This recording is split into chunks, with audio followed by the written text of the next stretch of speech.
Learning process को आगे ले जाते हैं। कल के सेशन में हम लोगों ने बात की कि आज ये जो सेशन है हम लोग बेसिकली बॉलिंजर बैंड पर करेंगे। बॉलिंजर बैंड का एक पार्ट हम लोगों ने पहले भी किया जहाँ पर हम लोगों ने उसके बेसिक्स क्लियर कर लिए। अगर वो सेशन अभी तक आपने नहीं देखा है तो नीचे डिस्क्रिप्शन में टेलीग्राम और व्हाट्सएप कम्युनिटी का लिंक है, जाकर आप वहाँ से डायरेक्ट हमसे जुड़ भी जाएंगे और उस सेशन को भी देख लेंगे। इस वीडियो को कंप्लीट देखने के बाद उसके बाद जाकर उस सेशन को आप देखिएगा। हालांकि मैं आपके बेसिक्स को रिकैप करा दूंगा यहाँ पर पहले 2 से 3 मिनट में, जहाँ पर आप पूरे बॉलिंजर बैंड के कॉन्सेप्ट से जुड़ जाएंगे। चलिए शुरुआत करते हैं। बॉलिंजर बैंड से सबसे पहले हमको ये जानना होगा कि बॉलिंजर बैंड सीखने का हमारा टारगेट क्या रहने वाला है, क्यों सीखना चाहिए हमको, क्या इससे रिवॉर्ड आपको मिलेगा। मैं आपको बताऊं, बॉलिंजर बैंड से जो काम होंगे वो पहला तो ये जो आपको मैंने एक सिंपल ट्रेडिंग सिखाई सपोर्ट और रेजिस्टेंस के लेवल की, जो प्रीवियस वीडियो में सिखाया उसको इस सेशन के बाद देखिएगा। आज मैं आपको बॉलिंजर बैंड का एक हैक भी बताऊंगा। इस सेशन के एंड में मैं बताऊंगा कि अगर बॉलिंजर बैंड पे कभी भी प्राइस स्ट्रक्चर एक तरीके से बनता है तो फिर वो फेलियर नहीं होता, वहां आप अपना कितना बड़ा भी कैपिटल डिप्लॉय कर सकते हैं पूरे भरोसे के साथ। नेक्स्ट टू इम्पॉसिबल है कि वहां पर आपका कोई लॉस या एसएल एरिया कभी भी हिट हो जाए, नेक्स्ट टू इम्पॉसिबल। ठीक है, बाजार में ये कहना बड़ी मुश्किल बात होती है जो मैं कह रहा हूँ, उसके बावजूद मैं कह रहा हूँ। देखिए, बॉलिंजर बैंड को हम लोग उपयोग करते हैं इंट्राडे स्टॉक ऑप्शंस के लिए। स्टॉक ऑप्शंस आप लोग बाई करते हैं ना, कई लोगों का यहाँ पर क्वेरी रहता है कि स्टॉक ऑप्शंस मैं ट्रेड करता हूँ, कभी कभी तो टारगेट जल्दी मिल जाता है, कभी कभी क्या होता है एसएल भी नहीं जाता है, टारगेट भी नहीं, और फंड ब्लॉक है, अगले 5 से 10-15 दिन ट्रेड होल्ड करना पड़ रहा है, तब तक प्रीमियम डिके हुआ जा रहा है, फिर उसके लॉस बुक करने पड़ रहे हैं।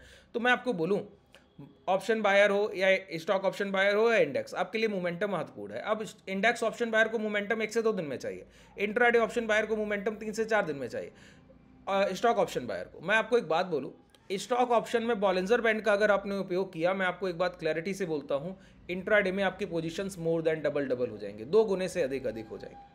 कभी कभी आप देखेंगे 3x to 4x आपका कैपिटल विद इन इंट्राडे। हालांकि ये हमेशा नहीं होता है, लेकिन जब आपका मोमेंटम आपने कैरी कर लिया तो वो आपको बॉलिंजर बैंड से ही मिलेगा।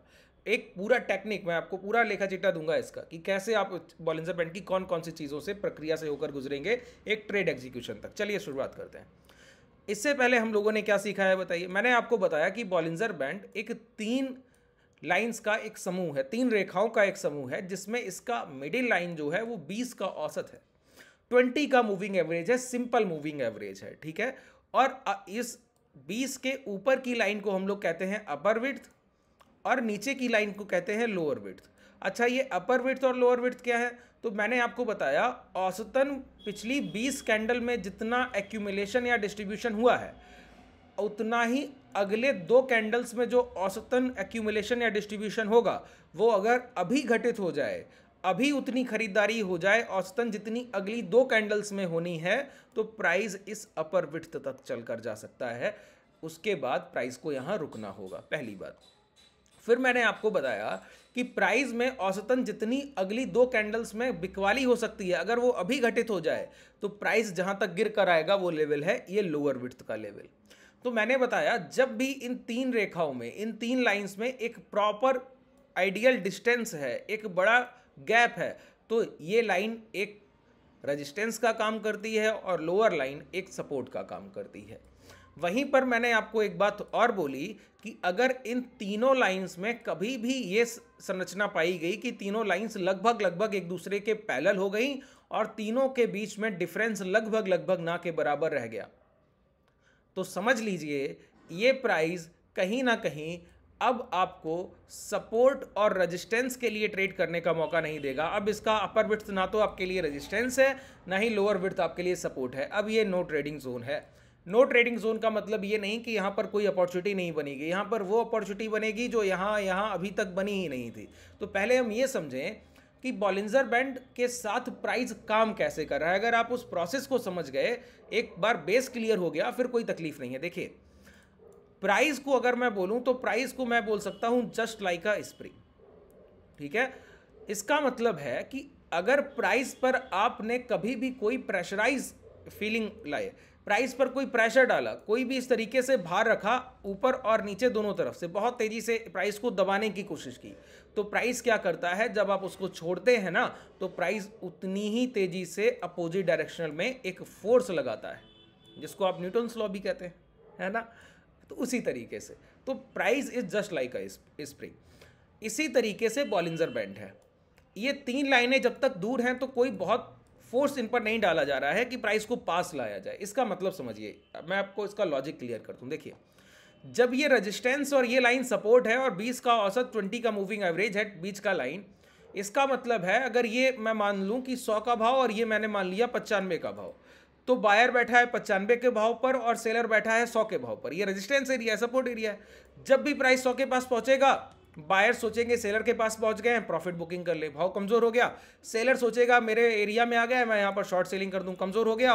और इंट्राडे ट्रेडर्स वो इसी भूमिका को भुनाएंगे। जैसे ही लास्ट कैंडल के लो निकलेंगे और पैनिक क्रिएट होगा, प्राइस दोबारा इस लेवल तक पहुंचेगा। बायर फिर वही काम करेगा, निचले स्तर पर खरीदने बैठा है, सेलर्स अपने यहाँ प्रॉफिट बुक करेगा। तो प्राइस एक बार upper width to lower width momentum करता रह जाता है। ठीक है, अब मैं क्या करूं, मैं बायर और सेलर के प्राइस को बिल्कुल नियर अबाउट ले आऊं। बहुत ध्यान से सुनिए, बहुत सिंपलिसिटी के साथ मैं चीज़ों को डिलीवर करता हूं, बहुत आसानी से आपको समझा दूंगा और आपको समझ भी नहीं आएगा कि बॉलिंजर बैंड के कितने टेक्निकल पार्ट्स आपने बिना कुछ समझे ही समझ लिए। एक ऊपर मान लेते हैं कि भाव है 101 अपर विड्थ का और लोअर विड्थ का भाव है 100। अब बताइए, मिडिल लाइन है 99 रुपया 50 पैसा। ये तीन लाइन हो गई। बताइए, तीनों के बीच में कोई गैप नहीं, तीनों के बीच में कोई गैप नहीं। ये अब 101 से सेलिंग आता है, एक ही कैंडल में प्राइस 99 तक आ जाता है। अगली कैंडल में बाइंग आता है, एक ही कैंडल में प्राइस 101 तक पहुंच रहा है, 100 से 101, 101 से 100।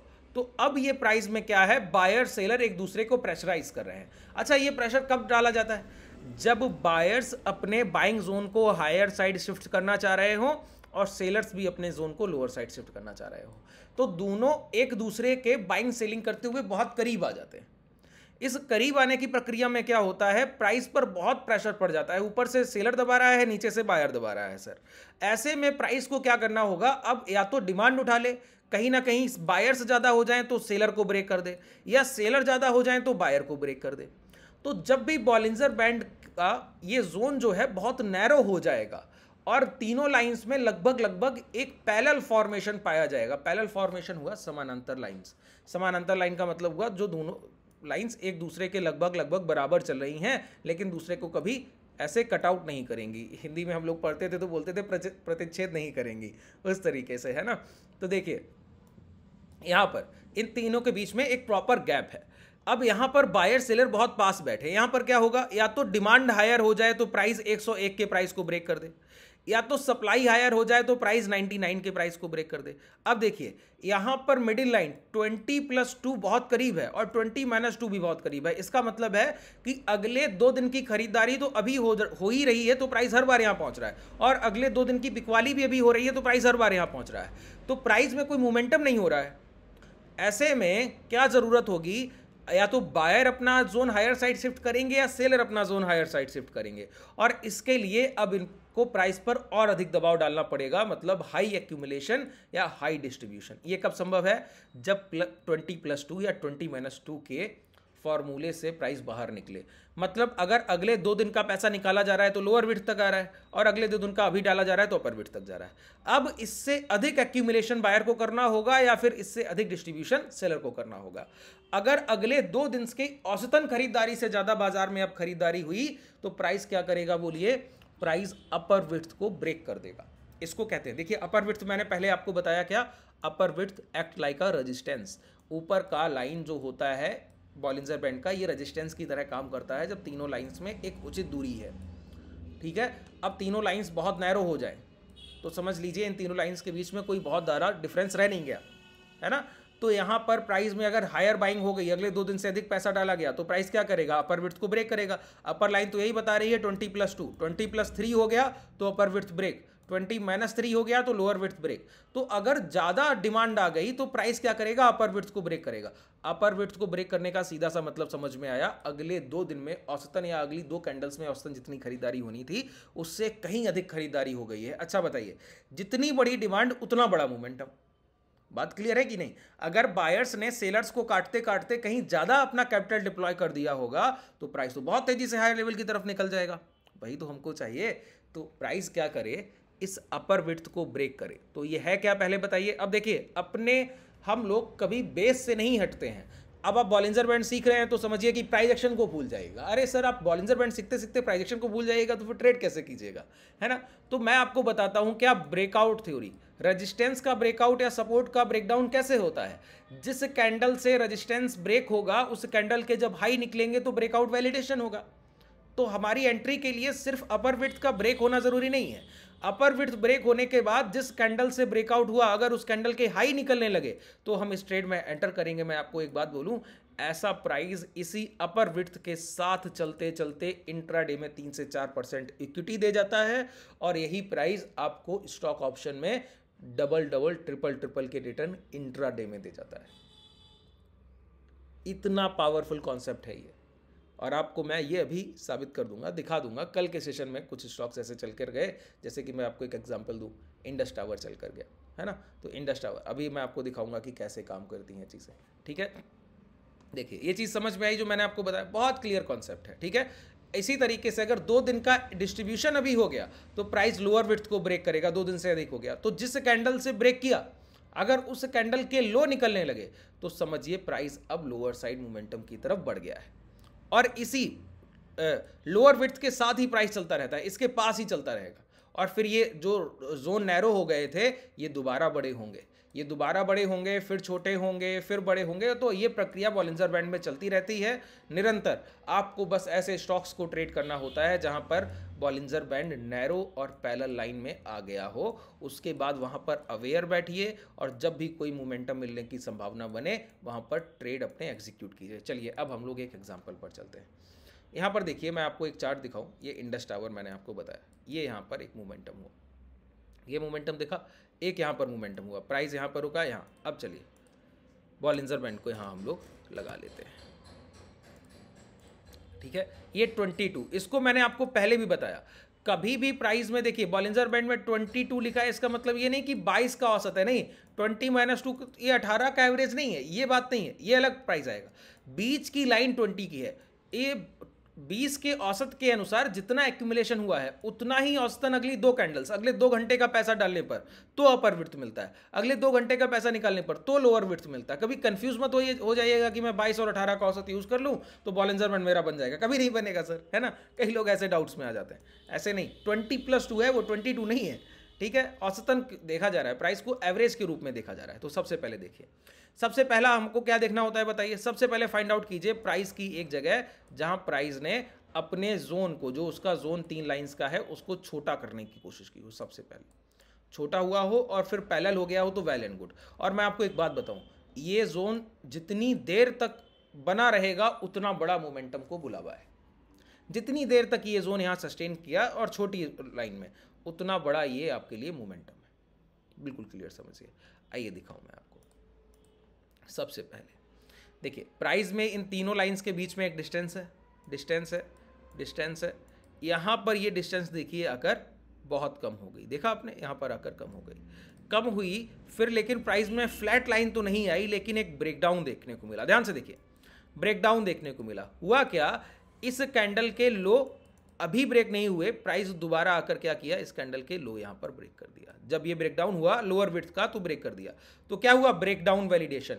यहाँ पर आप शॉर्ट करेंगे, प्राइस का मोमेंटम कितना फास्ट हुआ, और ये देखिए 246 का भाव 231। कितना सेशन लगा सर, ये 11 मार्च की बात है और ये 13 मार्च की बात है। 246 से 231, बात समझ रहे हैं कितने % का मोमेंटम है, ठीक है। 2-2.5 रुपए का भाव 15 रुपए गिर गया तो समझिए आप कितने % का मोमेंटम है ना। ये बात समझने की कोशिश कीजिए। चलिए दोबारा प्राइस ने क्या किया, अपनी रेंज को यहां पर देखिए, तीनों लाइंस पैरेलल हो गई, ये रेंज कितना छोटा हो गया। रेंज छोटा हुआ तो प्राइस ने फिर ब्रेकडाउन किया। ब्रेकडाउन के बाद लोअर विड्थ के नीचे प्राइस ने इस कैंडल के लो ब्रेक नहीं किए, प्राइस दोबारा अंदर गया और रेंज छोटा का छोटा बना ही रहा, रेंज बड़ा नहीं हुआ।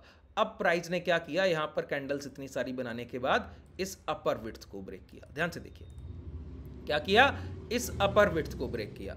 जब अपर विड्थ को ब्रेक किया तो मैंने क्या कहा, इसके हाई मार्क करने हैं। क्या करना है बताइए हमको, मैं सिर्फ एक, देखिए मैं चाहूं तो आपको सर 10 एग्जांपल दे दूं, लेकिन बैक टेस्टिंग देखकर आप सिर्फ खुश हो लीजिएगा, इसके अलावा कुछ नहीं।